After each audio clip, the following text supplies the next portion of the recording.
বাড়িতে আজকে আমি বানালাম এঁচোড়ের তরকারি। আর আমি কোনোদিন এঁচোড় কাটিনি, এই প্রথমবার এঁচোড় কাটলাম। আর ভয়ে ভয়েই কাটছিলাম, কারণ হাতে লেগে গেলে ছাড়তেই চায় না। তো বাড়িতে যেহেতু অনেক মেম্বার আছে, সেরকম বুঝে পিস পিস করে কেটে নিলাম। আর যেটা ভয় ছিল সেটাই হলো, হাতে এত আটা লেগে গেছে যে ছাড়তেও চাইছিল না। তো মা একটু চেষ্টা করার পর পরে বললো যে বেশি করে হাতে তেল দিয়ে ঘষে নে। তো ভালো করে ঘষার পর আটাগুলো বেরিয়ে গেল। এখানে আমি জলে সেদ্ধ করার জন্য রেখে দিলাম। আগে একবার বানিয়েছিলাম, ঠিক মনে নেই, এটা নেক্সট টাইম বানালাম। সেদ্ধ হওয়ার আগে যে মশলাপাতিগুলো লাগে সেগুলো আগে রেডি করে নিলাম।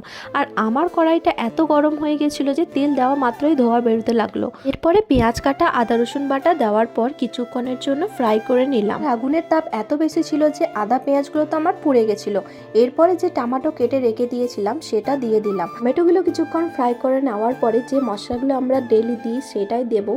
তো আমার তরকারি দেখে অনেক লোক অনেক রকমভাবে কথা বলবে যে হ্যাঁ কীরকম বানালাম, কিন্তু না, আমি যেরকম পারি সেরকমটা বানিয়েছি। তোমাদের আমার তরকারিটা দেখে কি মনে হয়, ভালো হবে না খারাপ?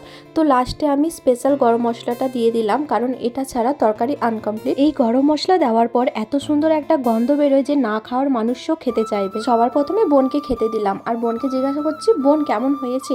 তো বোন বলছে ভালো হয়েছে। তো বাস এটাই তো শুনতে চাইছিলাম।